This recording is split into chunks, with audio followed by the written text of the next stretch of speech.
Good evening, everyone, and I'd like to welcome you and call to order our Lucan Biddulph Council meeting for Tuesday, May the 21st. I would like to acknowledge that I am an ally of Indigenous peoples. The township of Lucan Biddulph is located on the treaty and traditional territory and ancestral lands of many Indigenous peoples and is covered by several Upper Canada treaties. We recognize and celebrate the contributions of Indigenous communities in our shared cultural heritage. Lucan Biddulph is now home to many First Nations, Métis, and Inuit peoples and communities that have a unique relationship with the land and its resources and continue to shape the history and economy of the township. We recognize the unique role that Indigenous communities have in the development of our community. The contributions from Indigenous communities ensure the sharing of unique perspectives and traditional knowledge. The township recognizes the importance of consulting with our Indigenous neighbors and communities in an effort to build constructive, cooperative relationships through meaningful engagement to inform our decision-making and build partnerships. We acknowledge historic and ongoing injustices that Indigenous peoples endure in Canada, and we affirm our commitment to honoring Indigenous voices, nations, and cultures, and to moving forward in the spirit of reconciliation and respect. Is there any disclosure of pecuniary interest? Okay. So did you know that this week is National Public Works Week? And it's a week that is dedicated to recognizing public works departments across Canada. It gives us as a council, on behalf of the community, opportunity to thank and highlight our employees. And I would encourage all residents to familiarize themselves with what all this department is responsible for. And should a resident see one of our hardworking employees, thank them for carrying out the essential work that they are responsible for. This year's theme is Advancing Quality of Life for All, which shines a spotlight on how this group of employees contribute to our quality of life, from repairing potholes and maintaining our road system and providing safe drinking water and ensuring storm water is properly managed and making sure our waste gets to where it needs to be properly treated, and to looking after our beautiful flowers. Our municipality is well connected through our up-to-date and reliable infrastructure. There is no doubt that our Public Works Department serves our community through the work that they take on every day. Lucan Biddulph is fortunate to have the public works staff that we do. Everyone from Jeff and Julie, Joe and Ryan, Johnny and Andrew, and Carrie and Marty. And I would also include the teams from Jacobs and Aqua in this.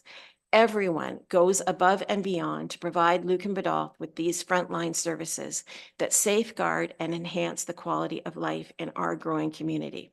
So Jeff, on behalf of council, thank you to your department, and please send along our thanks to the staff and the people that work in your department. We do not have to go into closed session, but we do have to meet as the Committee of Adjustment under the Planning Act. So I would ask for a mover and a seconder to move us into the Committee of Adjustments at 4 minutes after 6. Councillor Westman and Councillor Regan, all in favor, and that's carried. So we have a number of applications in front of us this evening. And before I hand it over to Dan, I would just kind of go over what the evening will look like. Dan will give his report for each application. And at that point, then the applicant will be asked if he or she has anything to add or contribute to the report. They would be given opportunity to speak. And then from there, I will go through the public and ask for any public comments on each application separately. It's important to remember that any comments expressed and any written material that we have received will become a matter of public record for full disclosure. I would ask that, remind everybody that in keeping with our procedural bylaw and our zone policy, participants are asked to use respectful language and decorum throughout the meeting. So with the first application in front of us, it is a minor variance application for 5822 William Street. And Dan, I will ask you to walk us through this one. Through the chair, thanks, Mayor and members of the committee. So for those that don't know me, my name is Dan Fitzgerald. I'm a manager of planning for Middlesex County. And I'm here tonight providing professional planning services to staff here at Lucan Biddulph. So item 6.1 on the agenda, it's an item for minor variance application for 5822 William Street. And the purpose and effect of this particular application for variance is to permit the construction of a new single detached residence at 5822 William Street, as you can kind of see here on the map. So the property is located on the north side of William Street. It's bordered by rural residential lots to the east and west, natural hazard lands to the north, and agricultural lands across the road to the south. The applicant is requesting a 0 lot line setback to the rear yard based on more of an interpretation that exists within the zoning bylaw. So what I mean by that is the existing property is split zoned, one zone being the rural residential or RR zone, and the other being the open space or OS1 zone. So the rural residential zone does permit the establishment of single detached dwellings. And on the map, you can kind of see that is the area that's essentially shown in red. The open space zone, however, does not permit residential construction and generally is to be maintained in its current state. So again, as I had mentioned, as per the interpretation clause in the bylaw, when a property does maintain more than one zone, each zone line does act as a property line, but only for interpreting zoning provisions in the bylaw. So things like setbacks from zone lines, heights, uses, those types of things. So therefore, in this particular case, the zone line that does split the rural residential zone and the open space zone on the property acts figuratively as a property line for the zoning provisions, even though in fact it is not a separate parcel, it's all one parcel of land. So in review of the application, I do note that the lot faces challenges topographically to development as a residence and the associated services in this case being a septic bed. So the request in this case is to reduce the rear yard setback from the rural residential zone to that open space zone line. And this is generally considered appropriate given the nature of the lands and the overall characteristics of this particular lot. I would note that permission already exists to build a home, and a new home would be located outside of the natural hazard lands as identified by the open space zone. So given the above, planning staff are recommending approval of minor variance application A2/2022. And I am certainly available to answer any questions of council. Okay, great. Thanks very much for that, Dan. At this time, does the applicant have anything to add to the report? Okay. We do have a number of people from the public that have registered to speak. So at this time, I would ask Renee Robert and Yves Greencourt to come up and present any comments or concerns that they've got.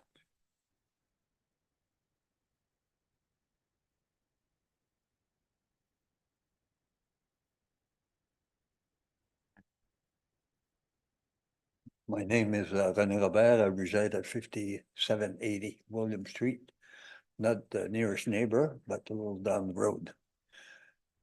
First off, I'd like to say that I have no opposition to the construction of the house for Ron, but I have questions.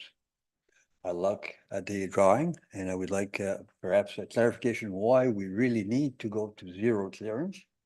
Why not? I know the rules is 10, Why not 5? Split the difference. And now, is the reason solely because of the septic tank and septic bed? Be it as they are listed there on the record?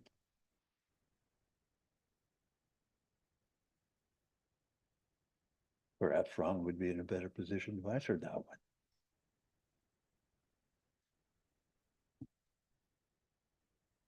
We want to get the applicant on that one? The applicant on that question, or? Yes. Oh, okay. All right, so you're asking.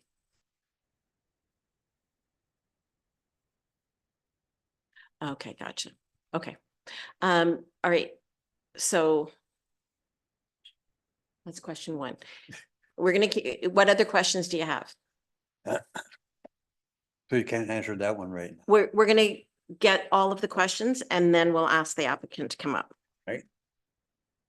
The next question is, there was also about the Elspel Bayfield Conservation Authority. There was no comments on that. I believe that entire property, when you look at the diagram that you have, is under the floodplain zone.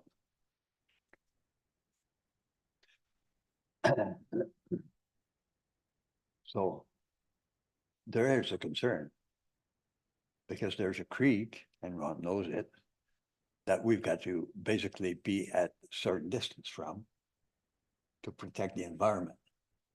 That river, the little Oswald River, has been massacred many a time, I think, and we see the colors of it changing through the seasons. So there was a comment that was received by the ABCA, and it is reflected in the report. And the ABC does not oppose the approval of the requested minor variance. And it just reminds that a permit will be required prior to the construction of the new dwelling. So the ABCA has no concerns.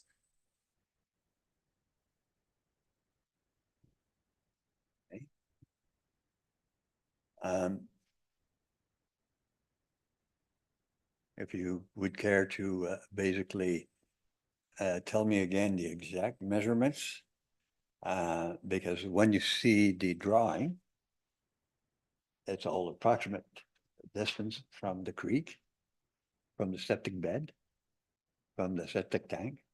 And could you explain the exact layout of that septic tank, septic bed? Do you have a picture that you could show the entire group here?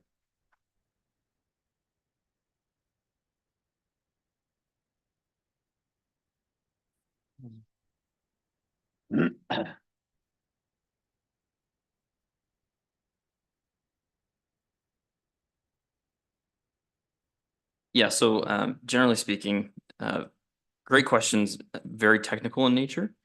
So a lot of these questions, there's obviously standards in place from both the Ministry of Environment, Climate and Parks, the Elspel Bayfield Conservation Authority as this is an identified natural hazard lands, as well as building standards in terms of the septic bed locations and weeping beds and setbacks and everything like that. So all of those things would more so get determined through the actual issuance of a building permit on the lot. What they're looking for right now is what is the appropriate building pocket for a house on the lot. So those are great questions, but things that happen on more technical nature once they go through the actual process of establishing a building permit. So right now they're just trying to establish what is the appropriate building pocket on the lands. And that's what they're asking for in terms of the variances. Can we push the house back as far as we can to that open space zone line, which represents that 0 rear yard setback request, based on the fact that, there's an existing easement on the property for access. There's existing waterways that run through the property that they have to have regard for. There's certain setbacks that they would have to maintain for the septic bed and the home and those types of things. So that's, I know you have great questions, very technical in nature. I don't think we can really answer any of those at this point. It's whether or not that 0 lot line is appropriate is really what the concern is at this point. Did you have any further follow-up on that? I've got, I've got a question again that zero, clearance. Because, isn't there a way to look at this that you could have? Because whenever you put a zero, that clearance, although it fronts the property and it's not buildable, we know that it cannot be any building there. Who knows what's gonna happen in the future? So this council could be back in the session, but that's not gonna be you at that time, probably. But that, we'd have to review again this situation on this. So why not try to give ourselves a little bit of leeway, a little bit of room, wiggling room? And I would like to know if Ron is agreeable to this, to look maybe at a 5 meter instead of a 10-meter property. And not the zero clearance that he's looking for. Did the applicant have any comment to make on that?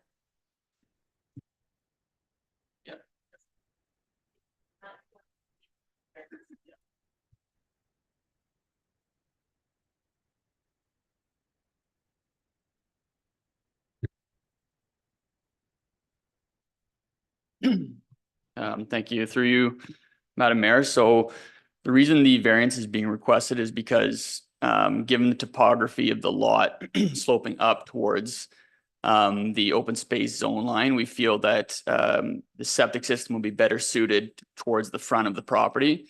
And if we're locating the septic system there with the intended fabric of the home, we don't feel there's enough space to keep that 10-meter setback to the open space zone line. We also do feel that 0 meters to the open space zone line still meets the original intent of why that was put in place. So that line was originally discussed in consultation with the ABCA, and they indicated that they wouldn't want construction beyond that line, which a 0 meter setback still maintains that.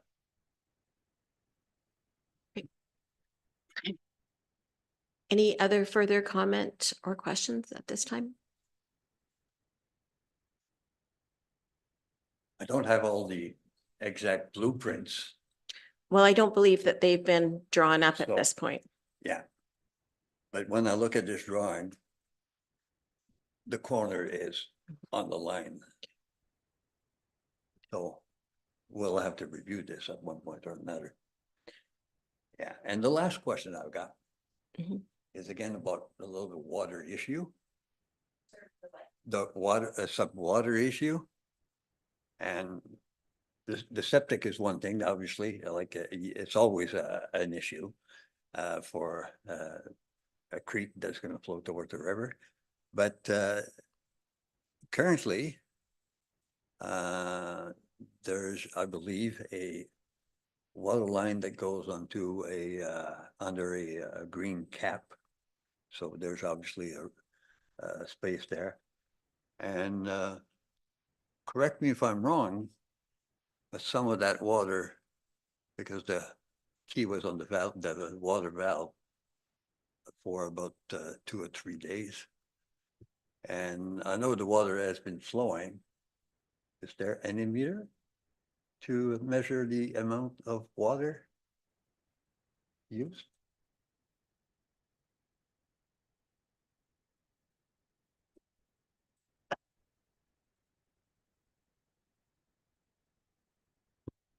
So through you, Madam Mayor, I just want to clarify what your question is there. Are we talking stormwater or are we talking physical potable water that goes to the house?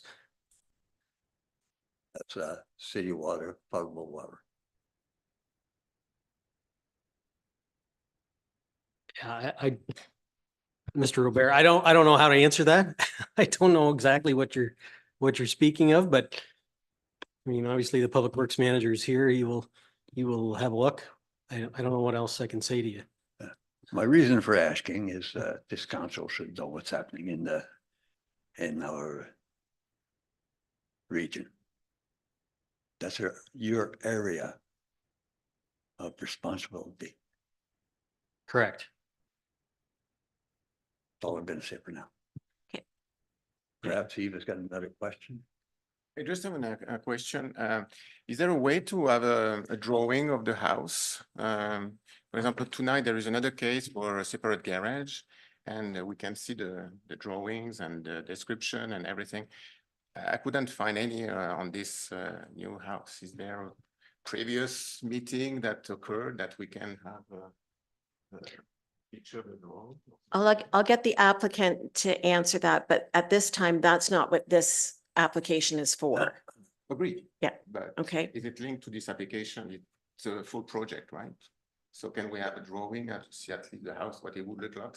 Not a block, not a cube like a building. Yes, so it's through the chair, just as a point of clarification to the public, there as included under item 6.1 on the agenda listed on the municipal website. There is a site plan on there that shows the actual footprint of the proposed house. The footprint agreed, Yeah. but the Yeah. design of the house. That would be irrelevant to the application. And it's not open for public comment. Okay, it's not open to public. Okay. Is that it? Okay, thank you. Next, I'll ask Don Pletch if Mr. Pletch has any commentary to add.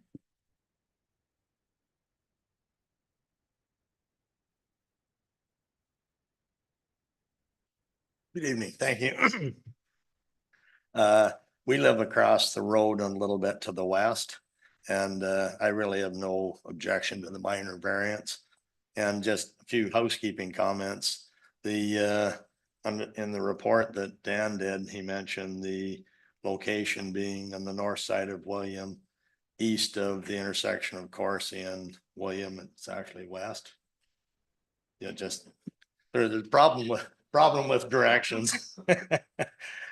Anyway, and in the report, and I understand moving it back 10 meters puts it back near those trees, which gives you more room in the front for the tile bed, because that is a fairly steep grade there and the tile beds have to be leveled up. So it'd be a bit of a challenge. I also understand that the preliminary drawings that Art Boss did, they are preliminary because you're not going to finalize them. And if you don't get the minor variance, you're not going to proceed with that particular house, so that be no point in finalizing them. But the circulation of notice minor variance, we never got one, and yet our neighbors did, and they live further down the road. Is there a certain minimum distance you had to be away? Yeah, so through the chair, just generally to the committee, so minor variance application should be circulated within 60 meters of the boundary of the property. So a property should have received notice and should have been sent to. 60 meters? Oh, we're further away than that. Okay, I just happened to hear about it. And I've been driving by that property for over 30 years and wondered what they're going to do with it. So I was more curious than anything. The Boss engineering drawings revision 1, it indicated there that shifted the house southward. It's actually shifted northward. They have a problem with directions too. If you look at that engineering drawing down in the bottom, it's got revision 1. And I think that was what it was. I think he meant that the tile bed was maybe shifted south, whereas the house was shifted north to provide more room. Anyway, they'll look at that. And they also had on that drawing a test pit location, test pit 1, but it isn't shown in the drawing. And I wasn't sure if when they revised the site plan to move the house further back, they just didn't show it, because the location of the test pit is critical for the tile bed design, because the soils vary in there quite a bit from one spot to the other. So it'll be over where the actual tile bed's going is where they do their test bed.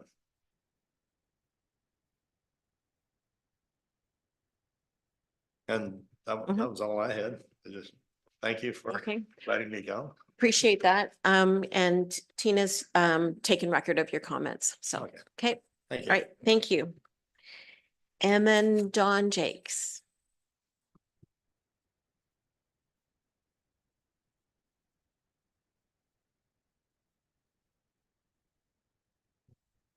Hello, I'm Dawn Jakes, and I am just west, 5808 William Street, adjacent to the Van Giel property.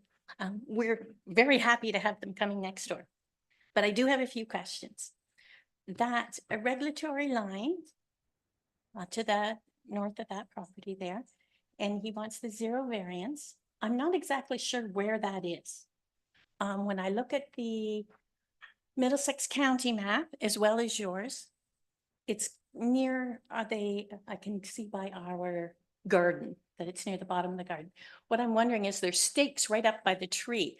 Is that where they considered the regulatory line? And a 0, and I can understand you'd be right on the 0, but where is that one? Yes, so through the committee to the public. So the I just want to make one, I guess, point of clarification. Do you mean the Assault Bayfield Conservation Authority regulatory line or the zoning line? 'Cause there's two very different things. On your map. Okay, there, even yes. that one. And then I looked up a Middlesex County map. And it has it on the same as yours. And this map doesn't exactly show where that is on the property, the map you have up there. Ron can probably answer this. There's stakes along the tree line there. I'm wondering if that's where they consider the 0.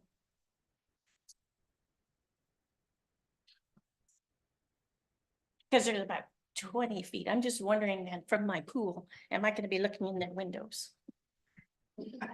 I don't really want to sit in my pool area and look in their windows.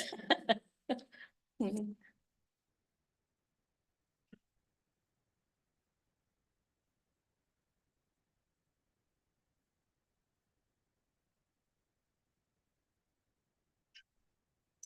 Yeah, so I would just say, maybe Dan, you can comment on this, but so one thing to note is Art Boss did mislabel that line that he's showing that as the ABCA regulatory line. It's actually not. It should say open space zone line. And this variance is going to apply to the entirety of the open space zone on the property. I don't know if Art has a dimension indicated where that line is because, and Dan, maybe you could speak to this, but it's open to interpretation based on the zoning maps. I don't know if there's do you have that staked out as? We just put some stakes up. So what we did was we put some stakes up as a reference. See where they're at. Oh, sorry. We can share, Ron. We're going to be close enough anyways. Come on up. All right, all right. Yeah. Ron, for me. Yeah, so I'm Ron Van Giel, the owner of the property. And the stakes that we're referring to there are just stakes that me and my wife actually put in the ground. We had some discussion on the open space zoning line and with Art Boss's plan. Dan might want to speak a little bit onto that more than myself because he was quite involved in that. So those stakes actually were a preliminary line at the start. Things kind of have been shifted somewhat, and I think maybe Dan, I don't know if you want to comment on that or not. Yes, so through the charter committee, there's a bit of a discrepancy within the schedule maps and the actual zoning bylaw and the original approved zoning map on the particular site. So when we go back to interpret that, we would say, well, what's the actual zone line that was approved in the bylaw that was approved to have the open space zone line and the rural residential zone line? So based on the drawings that Art Boss has provided, we are confident that it goes back to the second gentleman that actually spoke as well. It says that the house was shifted south. The reason why the house was shifted south was because the original plan that they had provided had the line further north than it shows it right now. So we had asked them to pull the line down based on what the actual approved zoning bylaw stated, which is approximately about that 127 meters, I think it is on the plan. So the 127 meters would be my best guesstimate as to where the open space zone line crosses that back property line with your property line. And that's kind of where it's showing the stake Yes. in that particular picture. Yeah. So that would probably be in line or slightly north of where your pool is. Just doing my best guesstimate on our mapping here. But the house would obviously, like, where the house sits is further south from there. Okay, that's wonderful. Don't have to. I do have one other question with this, and I realize this is just a rough draft. That existing drain that goes along beside the gravel driveway, it actually enters on the other side of William Street, the south side of William Street, comes up on our property, and then cuts over right, and so that it would goes right in front, all the way across that septic bed there. I mean, under it. So I just thought that existing, I don't know if that matters, but that existing drain is not marked there. And it looks like it's flowing uphill there with that arrow instead of towards the river. Yes, on that map, you can see that. And it's on our, comes across the, underneath William Street onto our property. And then cuts over onto Ron and Ange's.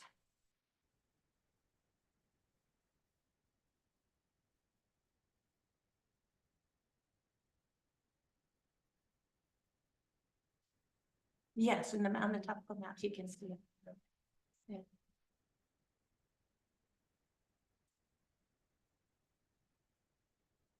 I just pointing that out, I use them, yeah. Yes, so through the chair, to committee, the drawing provided by our boss does have an existing ditch labeled. But keep in mind, it's shown as part 2 on the reference plan, which is an easement, if I'm correct. Yeah, I'm fairly certain that part 2 would contemplate an easement, not the actual ditch. I'm not sure the actual ditch is actually shown on this drawing. I'm just concerned because it goes right underneath the septic bed. I take it that septic bed, we'll deal with that. Yeah, I'm sure it's. No, I just was gonna say that this drawing is pretty conceptual for the purposes of illustrating why the minor variance is needed. So eventually, when we design a full set, a permit set for the septic system as well as the home plans, that will be subject to ABCA approval. So we'll need to Yes. get a permit with them. Yeah. And those types of matters will be addressed at that time. And then with regards to the drain being there, I mean, I think that is all the more reason why this variance is required. I agree. Yeah, because if we have the variance, we can continue to push the bed and the house back away from it. So Okay, just not back to my pool. Okay. Keep an thank eye you. on it. Yeah. Okay, did you have anything else? No, No? that's great. Okay. Thank you. Okay, Thanks, all right, thanks, great. Thanks, Matt. Okay, now I'll ask the committee if you've got any comment. Oh.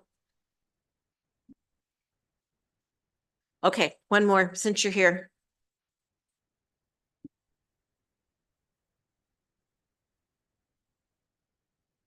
You already know my name and where I live, so I'm not gonna repeat that. The question is a simple one. There seems to be a lot of unknowns on this application right now.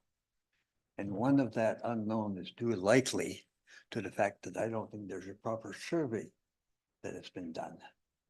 Why not do a proper survey? And that would give us exactly where that open space line does exist.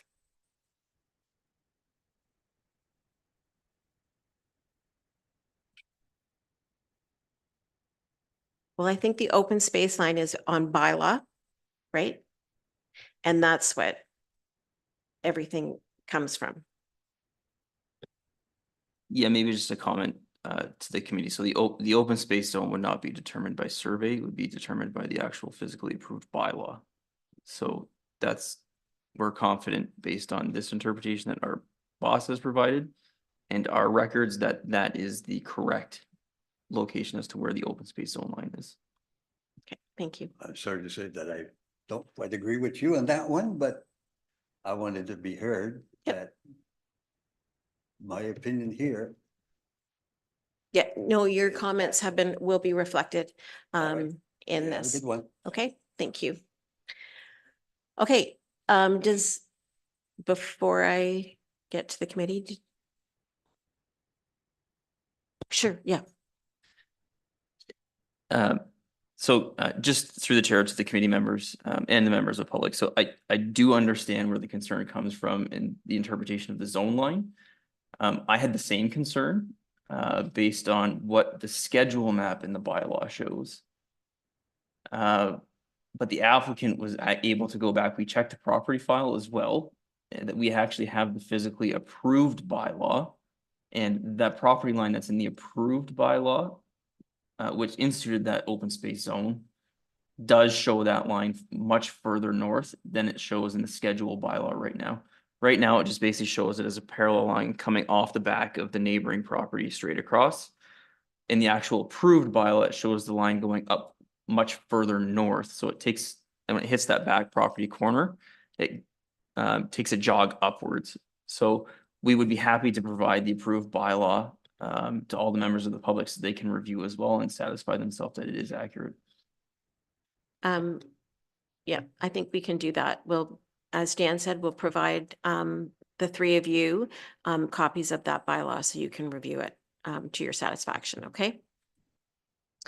Okay, to the committee, are there any comments or concerns to be brought forward at this time? Councillor Regan. Okay, thank you. Thank you, Madam Mayor. Thank you, everyone. Thank you. I'm just glad we have experts to walk me through these things. I do have just one question just about the zero setback. And I just want to understand that the zero setback is based on the topography of the land, the geography of the land. Is that correct? That's why because of the tile, the septic system? Am I understanding that correctly? Why they're asking for that zero setback? Yeah. Is that, can I ask you, Dan? Yeah, I'm gonna ask Dan, or whoever wants to answer it, yeah. Yeah, so through the chair to Councillor Reagan. So in terms of the actual, when you go out and you look at the site, it's a bit challenging in the fact that when you're at the road, you're higher, and then as you drive down, it drops down, and then as you kind of come in, it starts going back up. So I understand the applicant's concern. We would have the same concern from the septic bed approval side of the equation, that you don't want your septic bed higher than your house and where your septic bed is now draining towards your house. You want it to be located such that it drains away from your property. So in terms of topography on this particular parcel, it does present a challenge, given that if you want to have the septic bed located in such position that it's not draining towards the house, it has to be in front of it in this particular case. And the other thing that is a limiting factor in this particular application is that open space zone line exists to the back, so it can't go any further north. So that's the second limiting factor that it's kind of up against. And when we look at minor variances, we look at, well, what's the hardship that presents itself in any particular case? The hardship, in my opinion, is that topography of the existing site, which would necessitate the septic bed being located in front of the house. So in order to get, a reasonable building pocket behind that, that's where it's necessitating that interpretation, again, of the zero lot line to the zone line, not a physical lot line. Keep that in mind. It's just to a zone boundary. They still own all the land behind this as well. So we're not really talking about impact to neighbors behind. It's just to the actual physical interpretation of what a zone line is at this point. Okay, I've got it. Thank you very much. Thank you, Madam Mayor. I'm good. Deputy Mayor Manders. Yeah, no, I was just gonna make a comment that we've been doing this for a lot of years, and probably the first time we've come across kind of a zone and lot lines, and I was glad to see the ABCA obviously not opposing it. That obviously was very important. And then the zero setback to the back lot line. It's not the full length. Obviously, they still got to maintain their distances on the side of each side of the properties. Yes, so through the chair, that's exactly correct. So in terms of the interior side yard setbacks, that still applies between lots. And in terms of the front yard setback, that still applies. It's just that rear yard setback to the open space zone line that would be considered through the variance.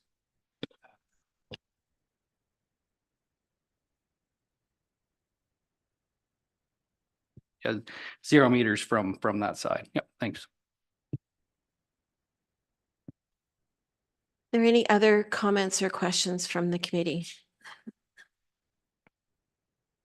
Okay, then we have a recommended motion in front of us that application for minor variance A-2/2024, excuse me, filed by Matt Van Giel on behalf of Angela and Ron Van Giel for relief from the Township of Lucan Biddulph Comprehensive Zoning Bylaw to permit the construction of a single detached dwelling with a 0-meter rear yard setback for a property legally described as part of Lot 30, Concession 2 Biddulph, Parts 1 to 4 on Reference Plan 33R 17621 in the Township of Lucan Biddulph, County of Middlesex, and municipally known as 5822 William Street be granted.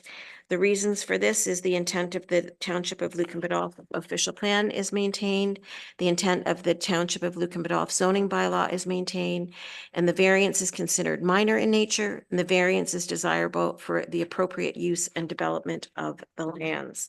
Can I get a mover and a seconder for that, please? Councillor Hodgins and Councillor Regan. Any further discussion? All in favor? And that's carried. Thank you very much. Okay, the next application in front of us is another minor variance application, and this is for a property at 5661 Clandeboye Drive. You are welcome to stay, but given that it's a nice evening, absolutely you can go. And we'll make sure that you get copies of that bylaw. Okay? So through the chair, just for any member of the public that is here, can you? Just before you go, Dan's just got a comment.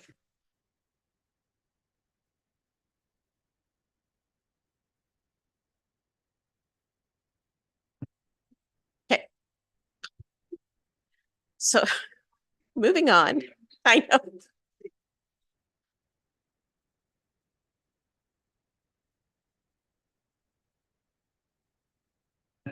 Okay, so the next application in front of us is another minor variance application, and this is for a property at 5661 Clandeboye Drive. And Dan?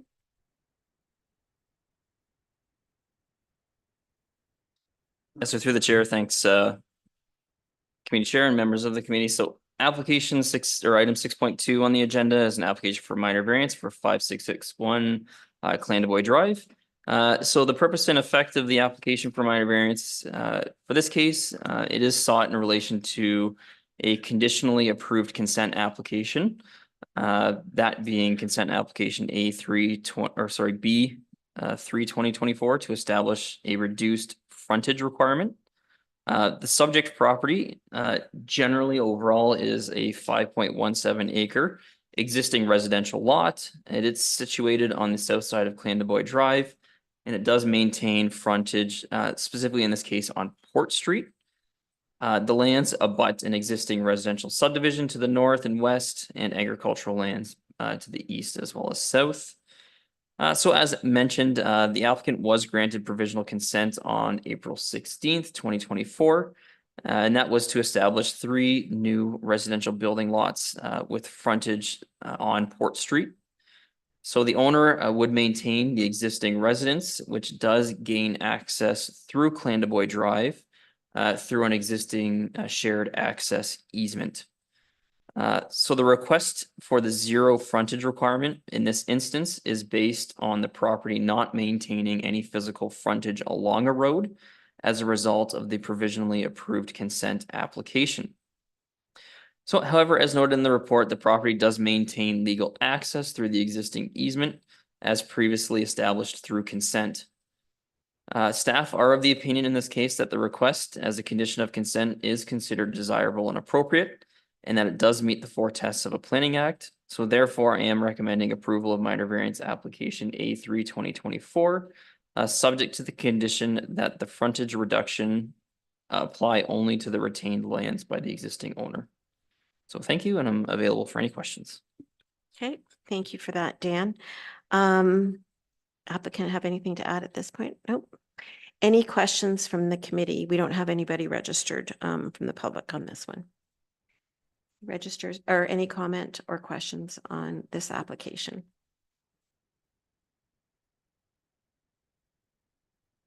Okay, seeing none, then we have a recommended motion in front of us that the application for minor variance A-3/2024 filed by Matt Van Giel on behalf of Joseph Haytier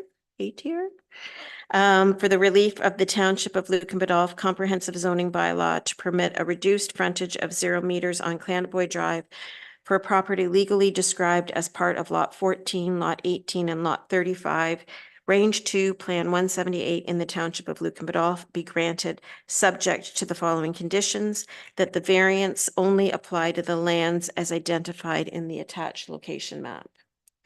And the reasons are the usual ones as from the previous application as well.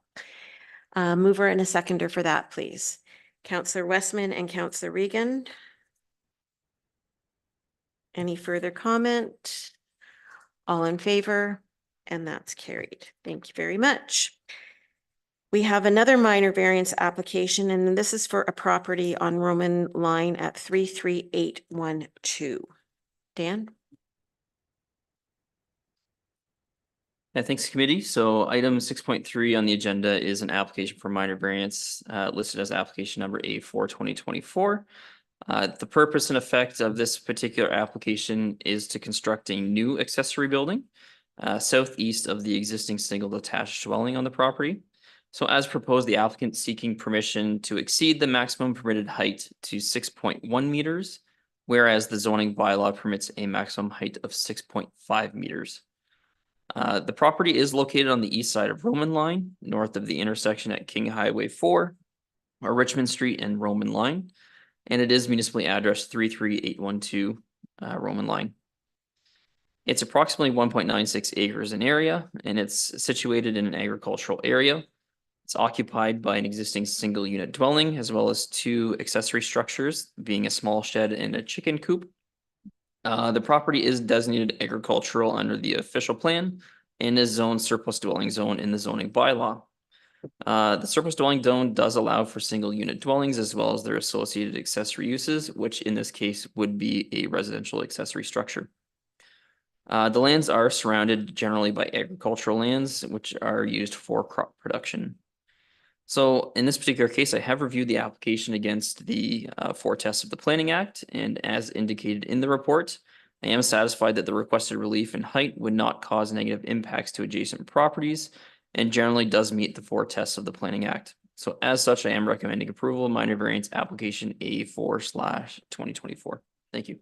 Thank you, Dan. And I would just maybe highlight when you were giving the background on it, I think you misspoke in that the zoning bylaw permits a maximum height of 4.5 meters, not 6.5 meters.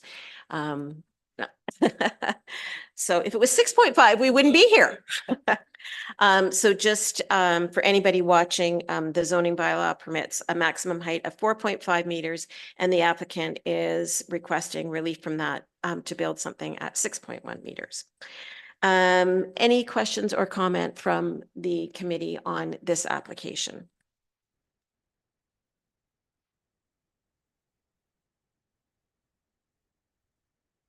Okay, then we have a recommended motion in front of us that the application for minor variance A-4/2024 filed by Samuel and Leah Cassidy for relief from the Township of Lucan Biddulph comprehensive zoning bylaw to permit the construction of an accessory building at a maximum height of 6.1 meters for a property legally described as part of Lot 32, Concession 7, Part 1 on Reference Plan 33R 18781 in the Township of Lucan Biddulph, County of Middlesex, and municipally known as 33812 Roman Line be granted, and the reasons as outlined below. A mover and a seconder for that, please. Deputy Mayor Manders and Councillor Hodgins. All in favor? And that's carried. Thank you very much. At this time, I would ask for a mover and a seconder to rise from the Committee of Adjustments to move into a public meeting at 6:50 PM. And the public meeting is under Section 34 of the Planning Act. A mover and a seconder, please. Councillor Westman and Councillor Hodgins, all in favor? And that's carried. Thank you very much. We have a zoning bylaw amendment application in front of us, and this is for a property at 33406 Coursey Line. Dan?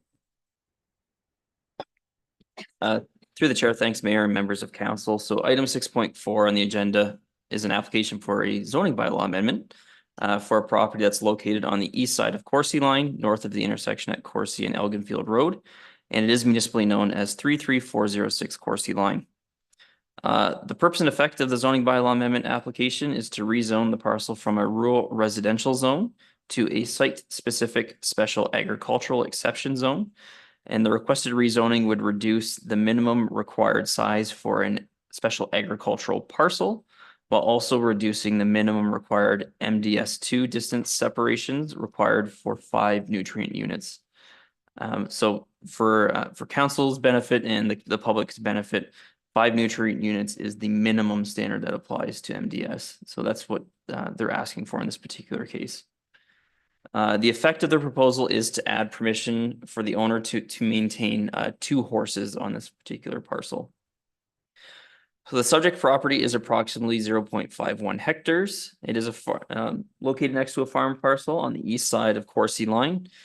It's described as part of Lot 38, Concession 3 Biddulph, and Part 1 on Reference Plan 33 R19875. The lands are designated agricultural area according to the Middlesex County official plan and agricultural in the township official plan. And again, it is currently zoned rural residential in the township zoning bylaw. Surrounding land uses generally include agricultural lands to the north as well as the east, and large rural residential lots both to the south and west. I have reviewed the application against the Planning Act, PPS, county official plan, as well as the township's official plan. The rezoning application is requesting to permit horses on the property to a maximum of 2 in this case.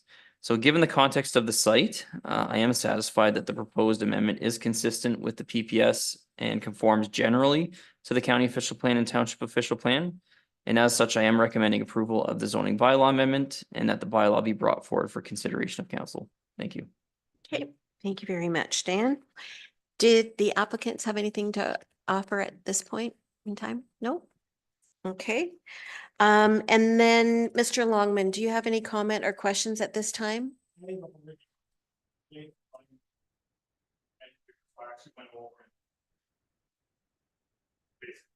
Okay.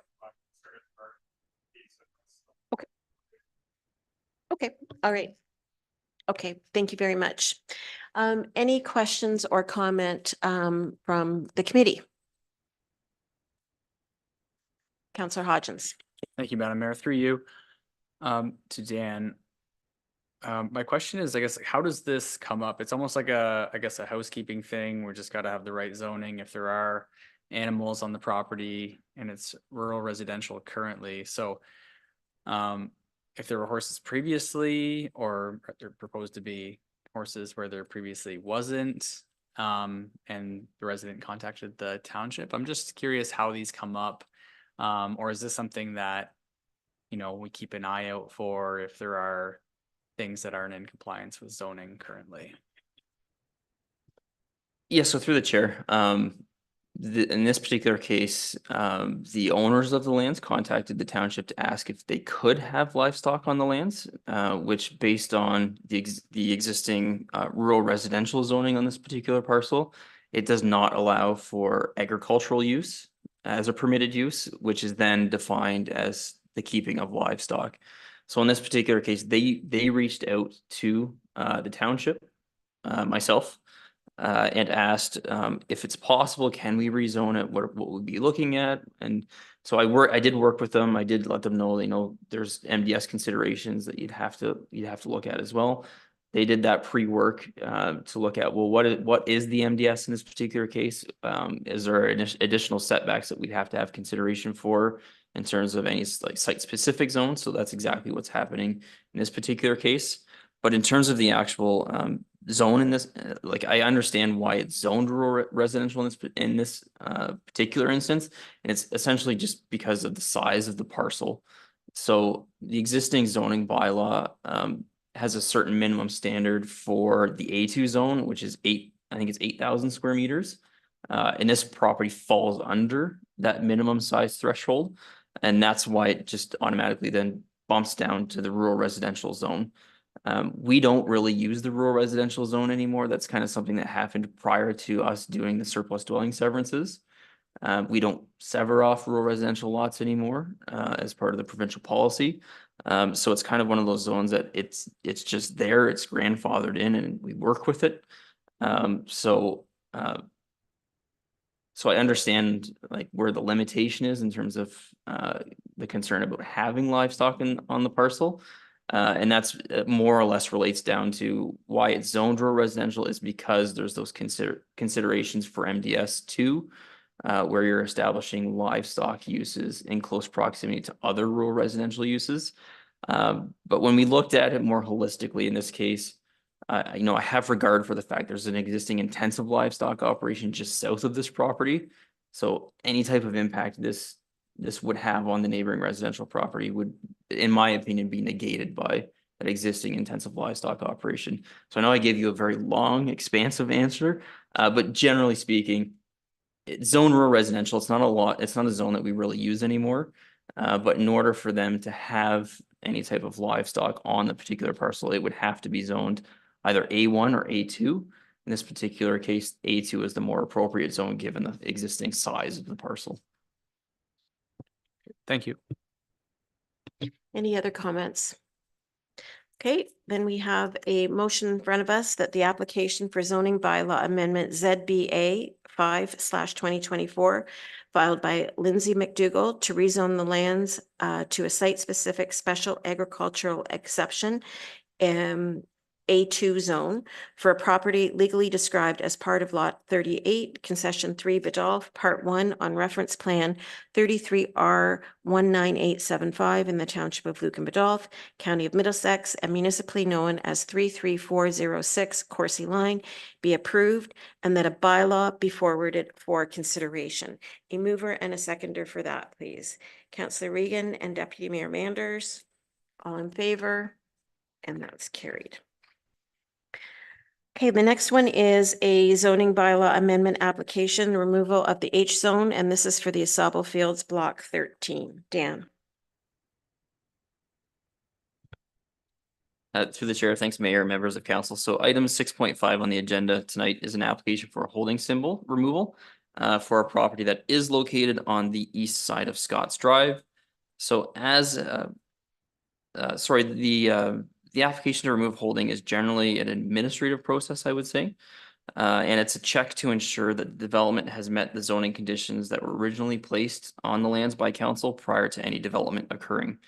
So in this particular case, as council may be aware, the zoning on the site was approved alongside the Asable Fields subdivision draft plan approval.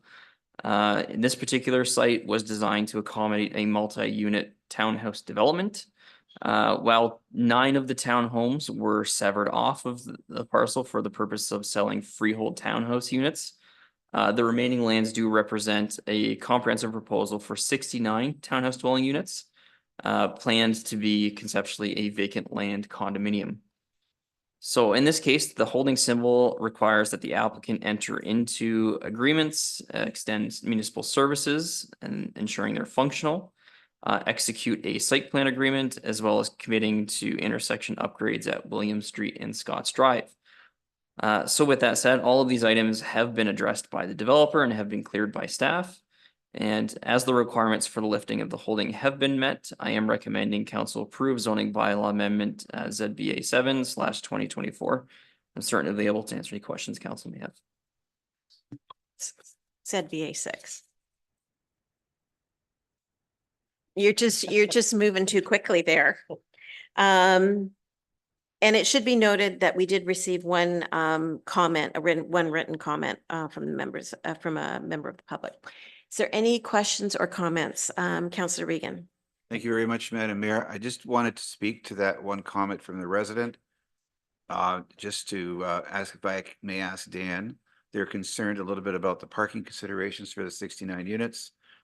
And of course, thinking about the future and how we might expand our growth population, increased activities at the community center. And I'm just wondering what we've done or what we're going to do to make sure that we meet that challenge. Yes, so through the chair to Councillor Reagan, what I would say is, generally speaking, we tend to learn from the things that we've done in the past.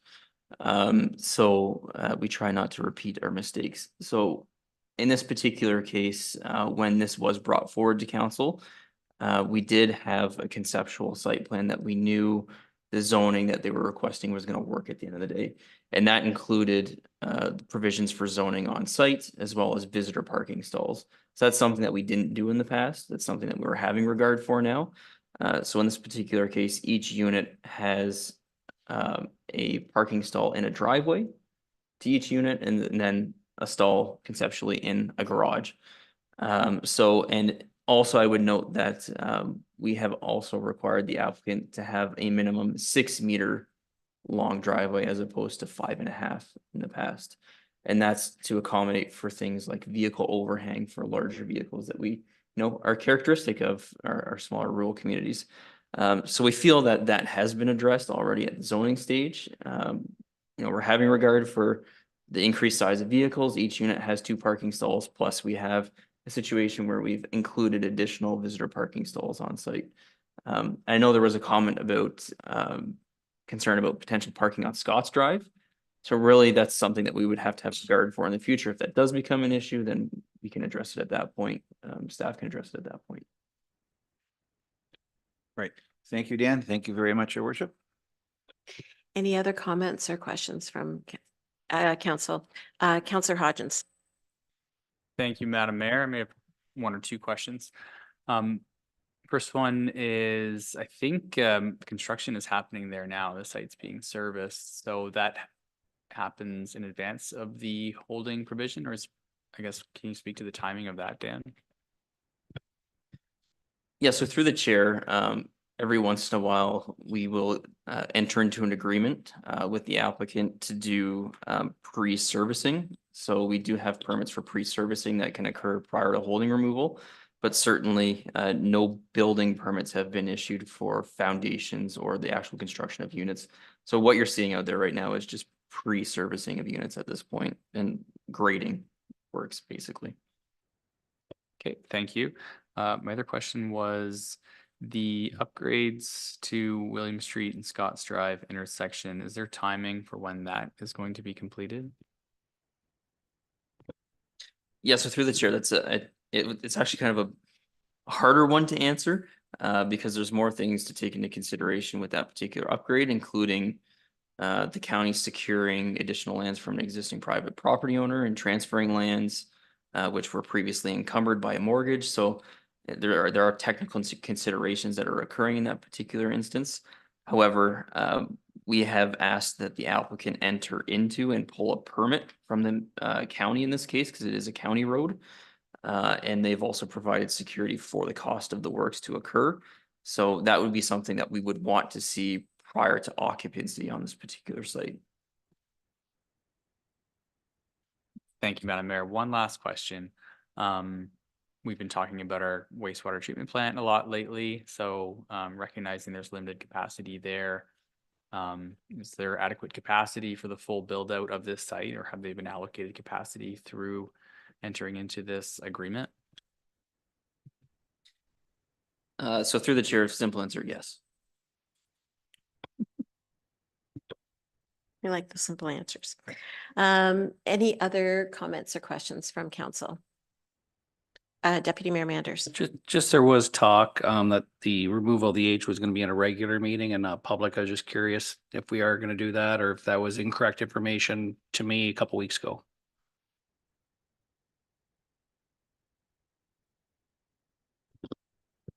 Through you, Madam Chair, we did discuss that. You were right. and we should have had it during the regular meeting. Okay, no, Yeah, I just was yeah. curious whether it's. So going forward. I just wanted to, again, learn the reasons why then if that was the case, so I don't need to learn anything.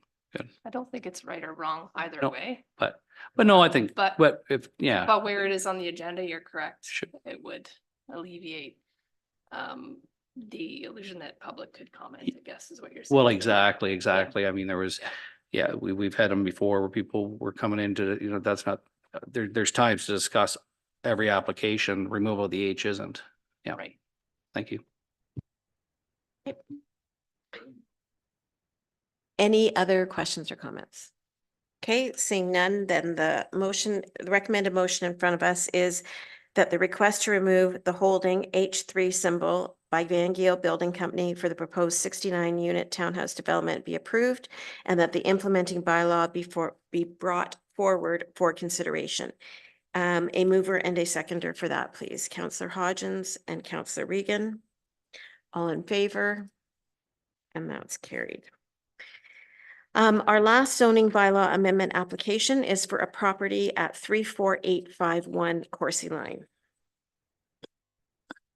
Through the chair, sorry. Thanks, Madam Mayor, members of council. So item 6.6 on the agenda this evening is a proposed zoning bylaw amendment for a property that is located on the west side of Coursey Line, north of the intersection at McGillivray and Coursey. And it is municipally, it's two parcels. They're both municipally known as 34863 Coursey and 34851 Coursey Line. So the purpose and effect of this zoning bylaw amendment application, that being ZBA 7/2024, is to rezone a provisionally severed parcel of land as a result of a boundary adjustment. So the application would rezone 34863 Coursey Line to a site-specific general agricultural zone, which does or would recognize the undersized area of the remnant parcel as a result of the consent application. So likewise, the owner of 33851 Coursey Line is seeking to rezone the portion of land being transferred as part of the severance application to the special agricultural or A2 zone, which is consistent with the zoning currently on that residential portion of lands. So the effect of the application would be to implement the consent conditions for application B1 2024 as previously approved by the Committee of Adjustment. So just being consistent with the recommendations of the consent application, planning staff have reviewed the application against the PPS, the county official plan, as well as the township's official plan. I have identified the same planning concerns related to the loss of agricultural lands for residential purposes. So given that, and the reasons as listed in the report, as well as the original consent report, planning staff are recommending that this particular application be denied. Well, thank you. Okay, thank you very much, Dan. At this time, Mr. Finch, did you want to say anything?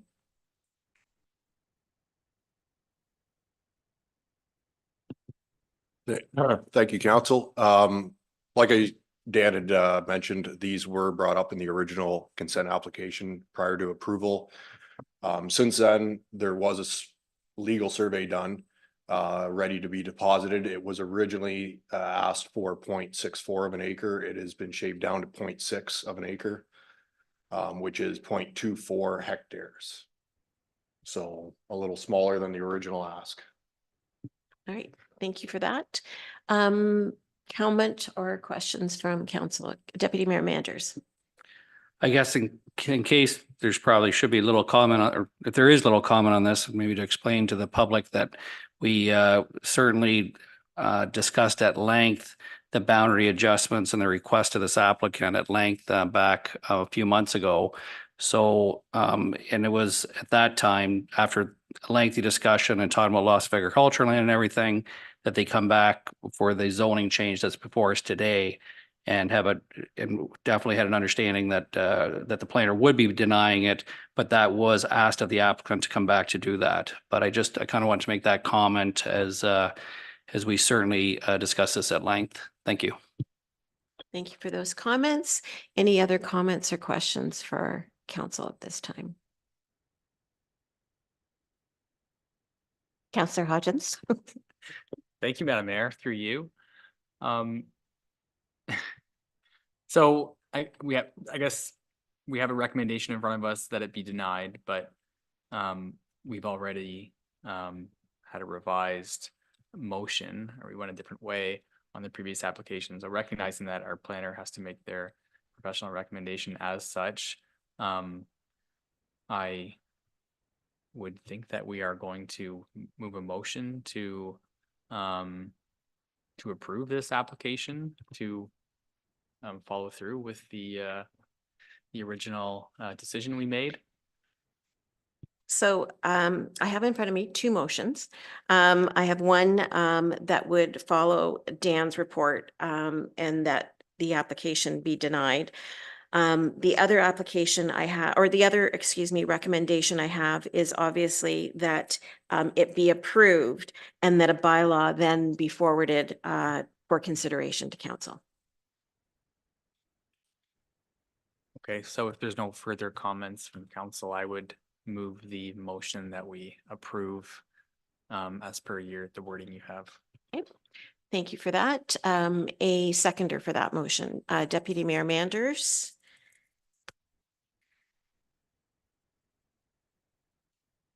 Okay, is there any further discussion or comment on that? Okay, so just for the sake of anybody watching, the actual motion will be that the application for zoning bylaw amendment ZBA 7/2024 for the parcels of land respectively owned by Adam Finch as well as Shelley McGuire Plum and Dennis McGuire for the parcels legally described as part of Lot 19, Concession 2 in the Township of Lucan Biddulph, County of Middlesex be approved and that a bylaw be forwarded for consideration. It's been moved by Councillor Hodgins, seconded by Deputy Mayor Manders. All in favor? And that is carried. Thank you very much. Okay. With that, I would ask for a mover and a seconder to adjourn us from the public meeting at 7:12, and we'll reconvene our regular meeting. Deputy Mayor Manders and Councillor Westman. Thank you very much. All in favor? Thank you very much. And then if anybody wants to scoot out now, they can. I mean, you're welcome to stay. You are. Thank you. Okay. Okay, so with that, we will move on to, we've got a set of minutes in front of us for May 7th.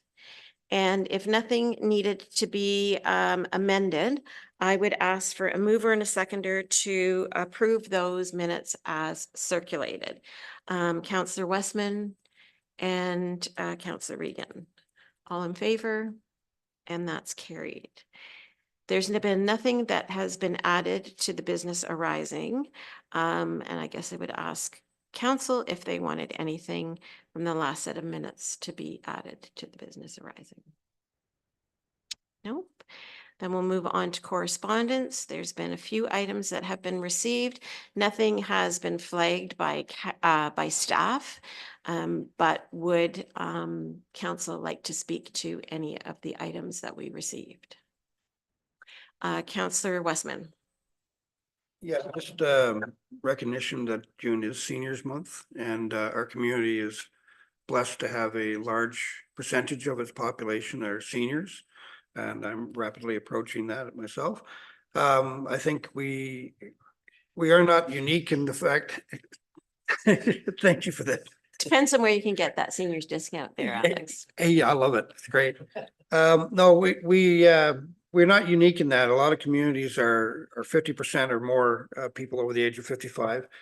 And I think we're very lucky. We have a very active senior population here who are involved and engaged in our community. So we're all that experience and know-how and energy is one of our greater assets. So I just wanted to make that comment. Thank you very much for those comments, and I think we would all agree with that. Was there any other items that council wanted to be pulled? Okay, if not, then I would ask for a mover and a seconder to receive those items for information, please. Councillor Regan and Deputy Mayor Manders. All in favor? and that's carried. On to committee reports. Blue Water, No, don't have any, thank you. CEDC, We will meet May 29th at 6:30, Madam Mayor. okay. Lake Huron, we meet in June. Fire boards, May 30th, the steering committee or Fire Services Advisory Committee will be meeting for the first time, I believe, 3 o'clock, right? ABCA.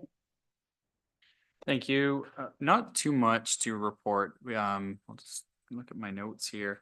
We did get an update on some stewardship funding that the Conservation Authority gets from Department of Fisheries and Oceans and through senior levels of government. So they're able to leverage that funding for lots of good watershed improvement projects. And we got a bit of an information presentation about municipal drain classification. So Saddle Bayfield Conservation Authority does a lot of great work, and they have great partnerships with the municipal drain industry and superintendents. So that was interesting. That's about it. Any questions for Councillor Hodgins on ABCA? Okay, and then on to Parks and Recreation. Thank you, Madam Mayor. We will be meeting Thursday at 6 o'clock, and I'll report for council at the next council meeting. Okay, great. Thank you very much. On to staff reports. Anything from the CAO? Thank you, Madam Mayor. Nothing formal, just a quick update. We had our initial countywide police services board meeting this afternoon. There was a thinning of applicants. There was quite a number of applicants for the 2 public positions that were open on the committee. They did whittle them down to 2. They're just doing some background checks on both.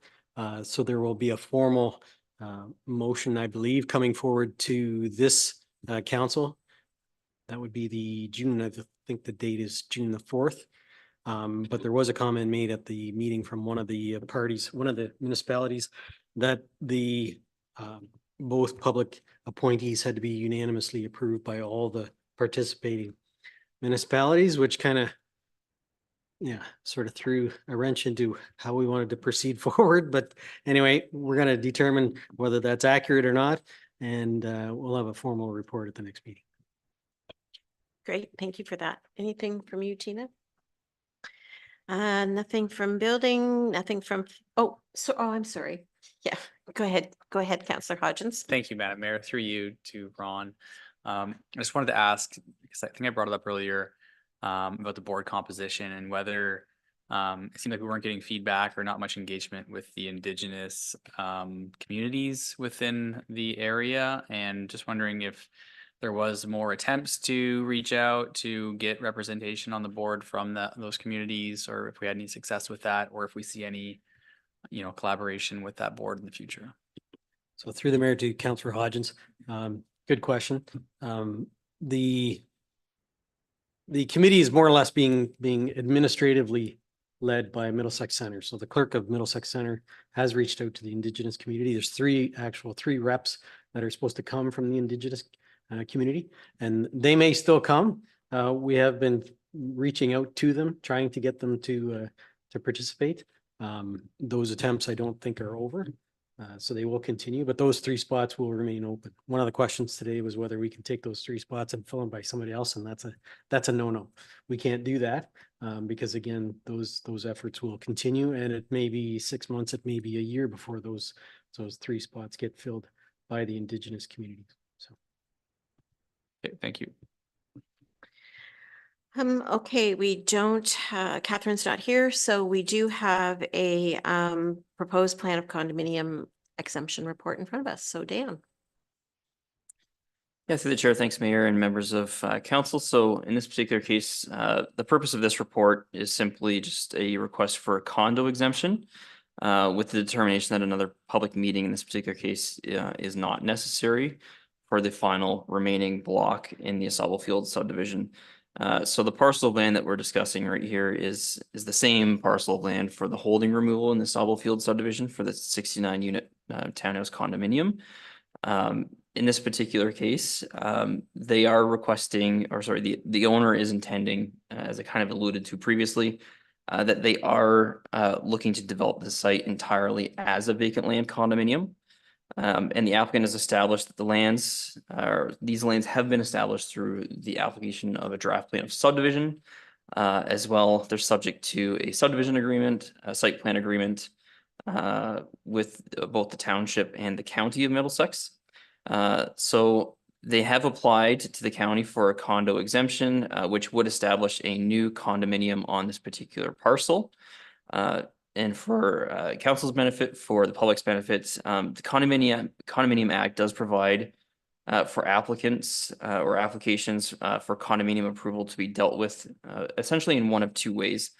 So first, it does generally involve a process similar to that of draft plan approval of application, where after circulations, proposals receive draft approval and then contingent on the applicant satisfying a number of different conditions. The second is where the approval of the condominium is exempt from that draft plan approval stage and just kind of proceeds to a final plan approval stage. So the exemption process is intended to apply to proposals that have previously gone through that more comprehensive review and evaluation and are already subject to various agreements and essentially that they comply as well with zoning bylaw. And then it's a confirmation that both the county and the local municipality doesn't apply any or doesn't need or necessitate any additional conditions to be applied to the parcels through the process. So in this particular case, the county's director of planning does require a resolution from township council that does indicate support for the exemption and that another public meeting is not required in this particular case. So with that said, this particular site has gone through, I think, 3 public meetings at this particular point in time. It's gone through draft plan approval. It's gone through zoning approval. It has also gone through a consent process, a holding removal, and now a request for exemption. So I do feel that in this particular case, the public meeting component has been satisfied. I've confirmed with township staff that they do not require any additional conditions to be cleared prior to development on the land in terms of a condominium, and I've also confirmed with county staff the same. So as part of the recommendation, it is that township council recommends to the county of Middlesex that the request for condominium exemption for the lands, or sorry, that they are exempt from the condominium process, and that the county of Middlesex, or sorry, the exemption request is appropriate and that no further consultation is required. So thank you, and certainly available to answer any questions. Okay, thank you for that. Dan, any questions on this comment? Okay, were you gonna say something? No. Oh, sorry. Okay. Okay, then you do have a recommended motion in front of you, and I would ask for a mover and a seconder. Councillor Westman and Deputy Mayor Manders, all in favor, and that's carried. Thank you very much. Do you have anything else to add today, Dan? Okay. Okay, Jeff, Public Works. Thank you, Madam Mayor. I have one report tonight, and it is a report on the water and wastewater system rate review and financial plan that I did put out for a request for proposals. And the results came in on, we opened the requests on May the 1st. I am recommending council do approve going forward with the Watson and Associates proposal. And as in my report, I did list a few things. I will point out a couple things that are very important in this public meeting. We did have we were contacted by three companies. BM Ross and Associates put in a submission. Watson and Associates put in a submission, and BMA Management and Consulting wanted to put in, but they wanted an extension in the submission date, which we declined. It's just one of those things. It was a pretty set, firm timeline on it, so we did not accept the third proposal. In the two that we do accept, BM Ross came in at $19,134, excluding HST, and Watson and Associates came in at $39,900, excluding HST. So there is a bit of difference, obviously, in the price. And then through the report, I would highlight a couple of things based on my recommendation. So I did review them. Like I said, I am recommending the Watson Associates. One of the requirements of this study, and one of the reasons why we're doing it, was to review our rate structure. We wanted to know what our rate structure looked like compared to other local municipalities, as well as municipalities across the province. And in the Watson proposal, it came back that they would follow that outline, that they would provide a review of the current rate structure, compare it to two alternative structures, and provide recommendations on the rate structure that is consistent with in industry's practices. This will include any outlining any benefits or impact of moving away from the current structure, which I think is important.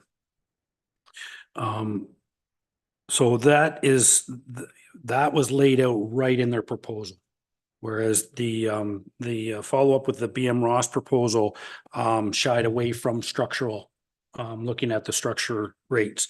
They proposed sticking with the same structure and using a percentage to increase it or decrease it with regards to the financial plan.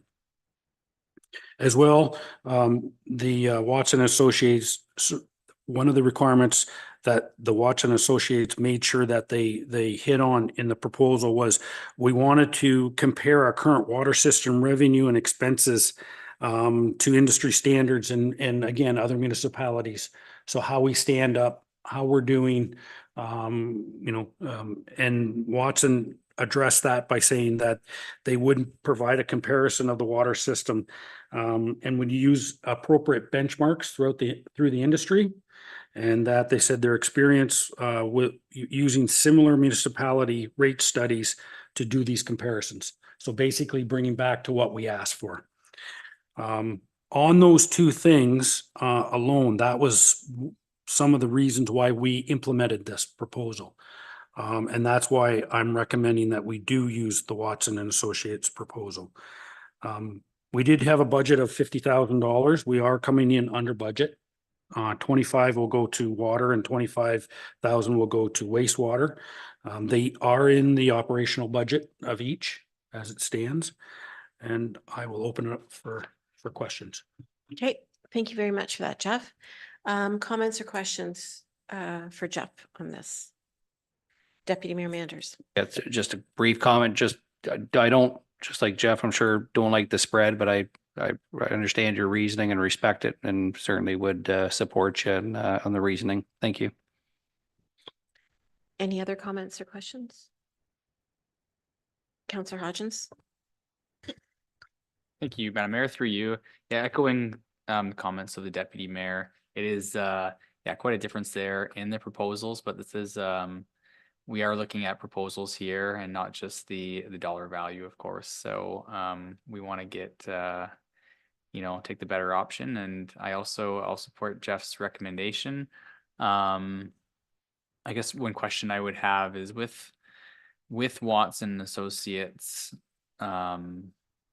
quotation, is that a fixed price, or is that like sort of an estimate with an upset limit and they kind of charge like for their time?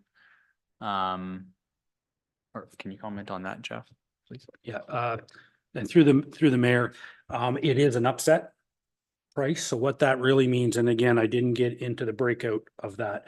What that means is Watson gave us the upper limit. They will bill us by the hour. So they work on they're going to work on each item that we've asked for in the proposal. If it comes in less, it will, but their estimate is at the high limit. So even though I'd rather not talk about coming in lower, that is the upper limit. So. Thank you. Any other comments? So I'm in agreement, I think, with my colleagues on this. I guess I want to be clear. It was an RFP, but you had spelt out certain things that you wanted in the proposal, and one of them was essentially a comparative study. Yeah, that's correct. So in the proposal, we outline exactly our objective of the proposal. And then we break the objective of the proposal down into a list of elements that need to be included in the report that comes back to us. And yeah, Watson hit everyone that came through. So yeah. Okay, thank you for that. Any other comments? Okay, so with that, we do have a recommended motion in front of us to accept the proposal from Watson Associates in the amount of 39,900 excluding HST. Can I get a mover and a seconder, please? Councillor Hodgins and Deputy Mayor Manders. All in favor? And that's carried. Did you have anything verbal or anything, Jeff? No. Nothing from Parks and Rec? Anything from Economic Development? No. Councillor comments? Thinking. Thank you, Madam Mayor. You know, I guess you stole my thunder a bit at the start. I wanted to acknowledge our Public Works staff and Aqua and Jacobs and all those people. It is National Public Works Week, so just wanted to say thank you to all the Public Works staff for everything they do on a daily basis, keeping our community clean and functioning and water flowing in the taps and all that good stuff. So I would just echo the comments you made in the opening. That's great. Thank you very much for that, Councillor Hodgins. Any other councillor comments? I have two. One is just a reminder that the second meeting in June, we're actually meeting on the Monday evening and not the Tuesday. So I look to staff to make sure that that's updated on our website and that anybody that's interested in the agenda that night understands that the meeting will be on the Monday and not the Tuesday. And then I also wanted to just announce, it's actually an event in Thames Center on May the 28th, and Michael Landsberg is coming to Thames Center. I think council and most of our residents will remember that Michael came actually to an event in Lucan 4 years ago now, I guess. And he's part of the course, the Sick Not Week organization. And he will be speaking in Thames Center. It's a free event. And he's going to be speaking obviously on mental health strategies, PTSD and depression. And you can find information on the Thames Center either Facebook page or the website. As I say, it's free and it's open to anybody, but you do have to register through Eventbrite. If you've had the opportunity to see Michael, he's quite a compelling speaker. And he did some work with Middlesex County during the pandemic virtually. If this is something of interest to people in our community, then I would really encourage you to register for the event because I don't think that you will be disappointed. With that, we will move on. There are no changes to budget, any notices of motion. Then we will go into the accounts paid motion, and the motion in front of us is that the Council of the Township of Lucan Biddulph receive the attached counts as paid for information as follows, and that's for April. And the total for that is $422,209.19. A mover and a seconder for that, please. Councillor Westman and Councillor Regan, all in favor? And that's carried. And then we do have 5 bylaws. Of course, there's one that's been added since we approved the one planning application tonight, the Finch one. So that bylaw we just happened to have prepared, and that is bylaw 207-2024. If anybody cares to read that, it of course will be the agenda and the minutes will be updated for that. So we have a number of bylaws in front of us, bylaw 21-2024. This is a temporary use agreement bylaw between the township and Tracy and Daryl Van Cant. Bylaw 205-2024 to amend the Lucan Biddulph Comprehensive Zoning Bylaw for 147 Scotts Drive. Bylaw 206-2024 to amend the Lucan Biddulph Comprehensive Zoning Bylaw for 33406 Coursey Line, and bylaw 207-2024 to amend the Lucan Biddulph Comprehensive Zoning Bylaw for 34863 and 34851 Coursey Line. And then, of course, bylaw 22-2024, the confirming bylaw. So that if no one cares to speak to bylaws 21-2024 through 22-2024 and bylaws 205-2024 through 206-20 or 207 -2024 inclusive on their first, second, and third reading, that they be considered to have been read a first time and passed, read a second time and passed, and read a third time and passed. A mover and a seconder for that, please. Councillor Westman and Councillor Regan, all in favor? And that's carried. And resolved that the council meeting be adjourned at 7:36 PM. A mover and a seconder, Deputy Mayor Manders and Councillor Westman. You want to stay? All in favor?